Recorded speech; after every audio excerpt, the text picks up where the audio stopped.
Welcome back to another episode of Ball Knowledge Podcast. Today, we are joined by Mathew Gaisor, aka GoGo, who is a D1 offensive line commit to Valparaiso University. Excited to have you on the show. Oh yeah, I'm excited to be here.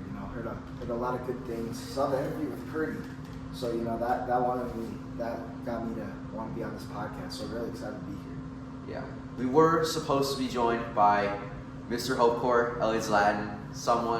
He had his sister's birthday today, so it's a shame he can't be here, but I'm still excited. Still gonna have a great show, and yeah. So I guess we start out with how you just got into football. Football. So I think I've gotten into football. I started when I was 7. My dad just put on the TV. He came from Poland, so he'd just be on the TV. We'd watch the Bears play. Not well, but we'd watch them play. And that's kind of where it started. I played flag football probably in 2nd grade through 6th, and then my parents finally gave me the green light to start Pee Wee football in 7th grade. And since then I didn't look back. Started in 7th grade, played throughout high school. So yeah, that really started tackle in 7th grade. But football's been throughout my whole life. Since I was young. So yeah, so going into you also wrestle. Yeah. So what about football then is special to you? That you just love about the game? It's just I feel like the connections you make, just nothing compares to the team chemistry you have with your teammates. Some of my closest friends are probably from the football team. It's also the discipline aspects and the relation to how you act as a human being that I really appreciate with football. That's unlike any other sport. Showing up 15 minutes early. Doing the extra works or extra reps on the weekends. Just before this, I was getting some footwork, some sprints in for next year. Just the respect aspect you need. Just being able to talk with another person, going through the things you go through. It's nothing compares to it. And the total team aspect where you need 11 guys to have a full effort. Nothing compared to that sport. Yeah, just wondering then, you obviously were just talking about how you were, before this you were working on your footwork and doing sprints. I personally have a massive amount of, respect and admiration for you. I know that you were, the hardest worker that I personally ever know, and I admire your work ethic. Can you just describe, what, that comes from? Yeah, appreciate that. I'd probably say it comes from my parents, Growing up, my parents told me, nothing was going to be given to you. You kind of grow up, you see your family members, A lot of my family, they just don't take the correct path, And I see their potential that they don't see themselves, and I don't want to sell myself short of what I know I'm capable of. So, I know I have to work harder than everyone else. I know that if I want to get to where I want to be, I gotta work when no one else is watching. I gotta do the things that no one else wants to do. I gotta push myself to limits I don't even know I can push myself to. So, it's just trying to find that next gear that really pushes your game to the next level. So for me, it's just finding the next thing to get myself better. Finding that next stroke, finding that next mental blockade to push myself to be the best version of myself. Yeah, to the audience watching, he looks like a pretty big guy, but for offensive line, GoGo is, he's pretty short for an offensive lineman, so it's definitely facing a lot of adversity to get and play D1 football. That is not a given at all, and it's actually very unlikely for someone of your height to go then play D1 football. So, what has pushed you through this adversity? How do you, navigate, the mental struggles of people telling you you're not going to make it? A lot, yeah. You talk about mental struggle. I think I've spent hours upon hours just sitting in my room thinking, am I going to make it? A lot of it's just not knowing where you're going to end up. I thought I was going to end up at North Central, great Division III program, national titles almost every year. But, I pushed through, I didn't allow myself to be persuaded by outside opinion, It always goes back to football, discipline, not letting outsiders control what you're going to dictate. My biggest thing was I was going to allow someone else to dictate my future. So that I think I've sent over 100 DMs to coaches on Twitter sent over 50 emails. I mean, I was persistent. I think persistent was the key to finding my new home in Valpo, you know, just pushing myself through constant communication with coaches, and that's accepting no's. I mean, it's coaches telling you, yeah, you're not the size we want. You're just not big enough to play for us, and I've had to accept that. You know, that's just finding the right place for me. Finding myself a home in Valpo gave me the opportunity. So I'm gonna take this and do what I've been doing throughout my 6 years, just pushing myself to a new gear and hopefully play as soon as possible. Was there ever any point where you were just thinking like you were gonna give up? There were a lot of points, you know. My parents were supportive throughout all this whole process, but they were realistic, you know. They'd come up to me and be like, why not apply to these state schools? Why not apply to Illinois, these bigger schools, Michigan, stuff like that? And, you know, in my head, I'm like, do I do that? Do I give up on my dreams? Do I just settle to be a regular student and say I was a great football player?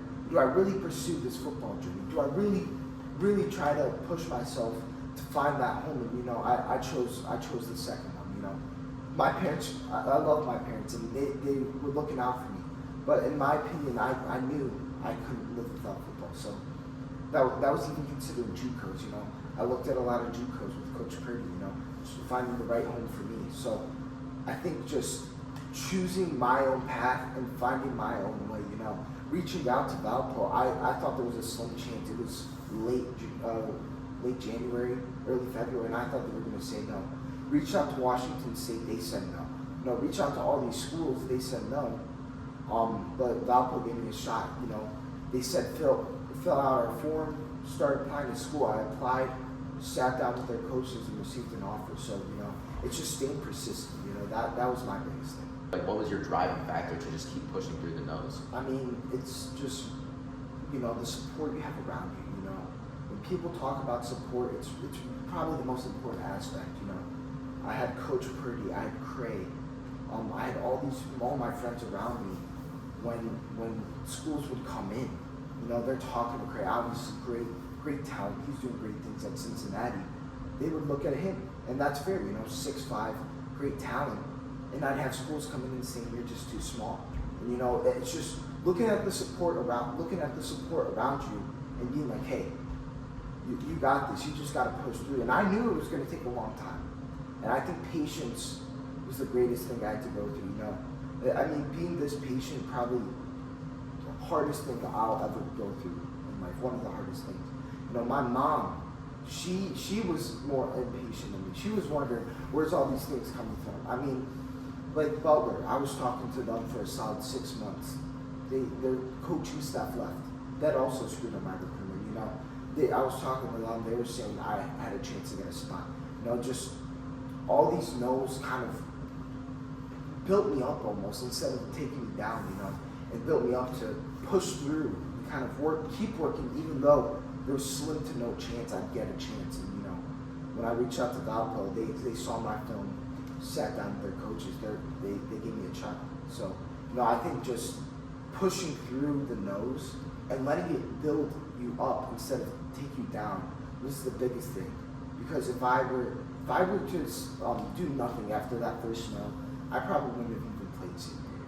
Because I've been receiving no's since my recruiting process started. So I think just pushing through those no's really got me to where I am today. Yeah, that's really inspiring, honestly. I was just wondering, like, just to go off, because obviously you're doing a hell of a lot of work. You are always lifting, you're always on that grind. How do you manage that, your school life, your social life, and like football and just sports in general? I mean, a lot of it is prioritizing things that are important to you, you know. So academics has always been a number one for me and my family. So right now I have a 3.94 GPA. So, you know, studying when you need to, you know, doing the homework, just doing the simple tasks, give you good grades. So just prioritizing simple tasks like homework, projects, stuff like that, that's going to get you your grades, you know. Just that goes back to work ethic. If you have a good work ethic, you're able to do whatever you want. So with my work ethic, I'm able to maintain my great GPA at school. And with football, lifting and stuff, that's just, it comes with the job. If you're not mentally or physically ready to do that, you should not pursue a football career because that's what comes with it, you know. Lifting when you don't want to, when your body's sore and you just want to give up, you got to push through it. There's no other answer. Because if you don't, there's going to be a kid who does that gets a spot over you. So it's always a competition. It's always a mental battle with football. You know, Coach Purdy gave us a great quote. He said, playing football is 90% mental and 10% physical. If you can win the 90% mental battle in football and you contribute to your physical attributes, you will win the battle. So I think just my mental capability of putting football and academics first really helped me push through. And to your social aspect that you were talking about, I mean, I hang out with my friends over the weekends. You know, during the week, it might be more of a, hey, I gotta go to bed at 10. I gotta go to bed at 9:30 because I have to lift in the morning. You know, it's prioritizing those things, and over the weekend being like, hey, you know, football's great and doing all that extra stuff, but you also need balance. Balance is very important when it comes to being a student athlete. So for me, that's maybe working out early in the morning, but then taking a nap and hanging out with my friends and doing homework on a Sunday and sacrificing that. So really, it's how do you want to spend your time? Do you want to spend it playing video games and doing only homework, no physical activity? Or do you take away the video games and focus on your friends? Or do you take away your friends, focus on the video games? It's all about balance. Coach Hogan, he says you prioritize what's important to you. And all these academics and football and social life are important to me. So I'm going to find time to be able to add all of those into my daily life.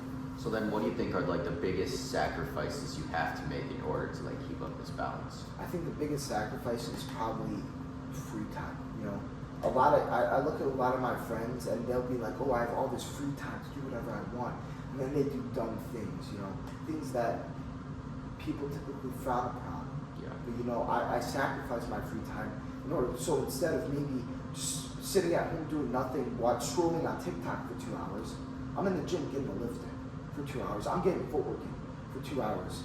Maybe I'm talking to my Coach Purdy and going over film for 2 hours. You know, I'm spending time progressing to what I need to do to create a better version of myself. Maybe that's studying for 2 hours instead of scrolling on my phone.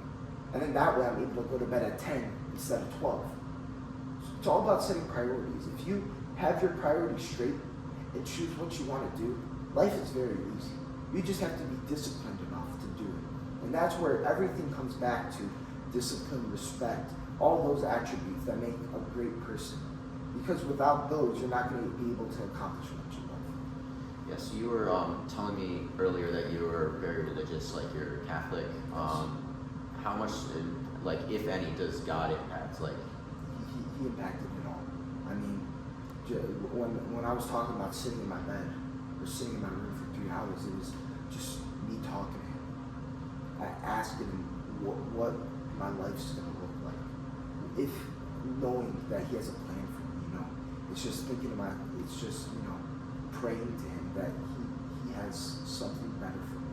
And, you know, he gave to me a great opportunity with Valparaiso. And I mean, almost all of this has to do with him, you know, providing me my family that supports me, providing me a great coach who got me to this point, you know, providing me with a great financial situation in order to be able to do all these things, you know, it's all thanks to him and him looking after me through my journey, and me trusting him, even when things didn't look right, even when I got all these no's, knowing that he's looking after me because I'm part of him, and having that shield and knowing, hey, he will protect me through the hard times, knowing that there will be better times outside this dark tunnel, allowed me to push through. So when I got these no's, even though it was hard, I knew that he's done so much for me that the only thing I can do is push through this. Because if I don't, he's done it all for nothing. And I can't let that be. So he played a huge part into where I am today. yeah, well, that's really inspirational. I'm kind of going through my own journey now, like of starting to become way more religious in that aspect. And yeah, I'm starting to find out, like, I'm just always questioning, like, what God's plan is for me personally. And, like, just wondering, like, and thanking him for, like, all the opportunities he's given me. So I find your story inspirational. Yeah, and to just pick off that, you know, it took me a while to to, create that connection. For me, early on in my life, I didn't understand what God was, and that's just doing your research, look, going to friends who are religious, talking to people, because that's what's important. That's what got me here, Early on in my life, I wasn't a religious man, I knew he was there. I knew my parents believed in him. I didn't know what I believed in. Throughout high school, I developed my relationship with him. And the nice thing about that is he doesn't care when you figure out when you want to let him in. He's ready for you whenever, and that's what's so great about religion. They're ready for you, and whenever you're ready to open up, and whenever you realize your journey, it's gonna be there. Yeah, that actually means a lot to me personally, because as I said, like I'm starting my own like religious journey, just trying to figure out what God is doing for me. And but yeah, just to go back to football then. So what, like, you spent countless hours and getting countless rejections from schools. What was it finally like that to get that offer? I mean, I was in shock for 10 minutes. We were on a Zoom call because we weren't allowed to see each other in person. It was a dead period. But just to be able to communicate without actually seeing each other was nice. And then just getting that call, getting that feeling that all the work, all the no's, all the rejections, and then finally getting that. I think I stared at the screen for a solid 10 minutes, just doing nothing. And then they asked me if I'm okay. I'm like, just give me a second, coach. It's like it was huge. And I mean, it's just one of those things where it's like you realize that everything you worked for, your family, God, all these things, everything that built up, you kind of settled in. Everything's coming in place. You finally see the patience, the things you were waiting for, kind of placed in. So everything feels right now. All the things you did, you don't feel like it was a waste of time. You feel every decision you've made was the right one. So I think it was just kind of a good reflection that everything I did was right and led me to this point. Yeah, I remember, I think it was literally the day before you told me, we were lifting, and I forgot who it was. I think it was Jacob Nano was saying, you were having like a little argument with him, and he said, talk to me when you go D1. And I remember thinking, oh God. And like your reaction to that was like so like composed and so chill. You were just like, just you wait, man. And I was thinking, this man has got what it takes. And hearing the next day that you got in was just like I was so incredibly happy for you. Like I actually felt like it was a win for like all of us. And I mean, I was just like seeing your work and your dedication and what it took for you to get in, considering all like the adversity you've gone through, was just like, it felt like God's work, and it was amazing to see. And I'm just curious, like now that you're getting in, like what's like the next steps for you? Yeah. It's just kind of starting to implement myself into the program, talking about, lifting and stuff. Now it's just starting their lifting program, I'm a little late in the process, so just kind of learning the new lifts, learning how the new strength coach wants me to do things. So that's talking to my own personal trainer, talking to our strength coach at GBN, Coach Patel, start to implement those. It's also starting to create relationships with my new teammates. So, I've started following a couple of people on Instagram. I have a friend who throws at Niles West, Manny. I don't know if you remember him. Yeah. But, I've talked to him throughout the process, asked him how he liked it, trying to see how this new place is going to feel like home. Visiting the actual campus was nice, visiting the campus on the admissions tour, of course, dead period, not allowed to see anything football related. But, just being able to see the actual campus was nice. Seeing how my math program, it all goes back to academics. So now just talking to a math professor, talking to him about how the education program works, how the actuary science program works. Just starting to implement myself into college life, taking care of paperwork, setting up signing day, which hopefully will come up soon, talking to Mr. Catalano about that. Just figuring all these small details out is kind of the next steps for me, just kind of getting myself mentally prepared for what's to come this upcoming summer, where we start our team lifts, and July 31st when I'm called into camp.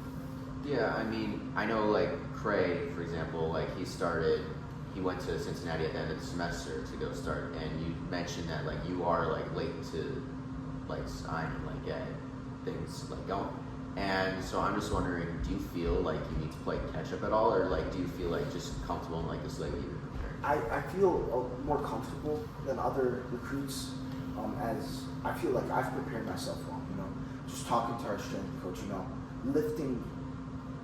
having lifting numbers similar to some of the collegiate athletes. You know, having some of the speed measures, some of the form that other collegiate athletes have. You know, the mental capability that some of them have, that my strength coach, you know, working at Benedictine, him being able to say that, having an All-American offensive lineman as my head coach, you know, them telling me I'm doing the right things, reassures that I don't need to play catch-up. I just need to build on what I'm doing.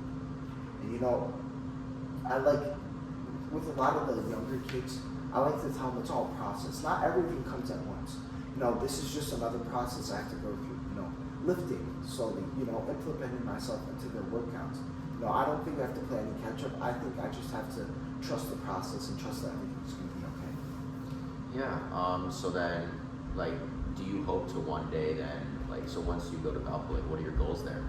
I mean, obviously start as soon as possible, you know. I want to make an impact early on.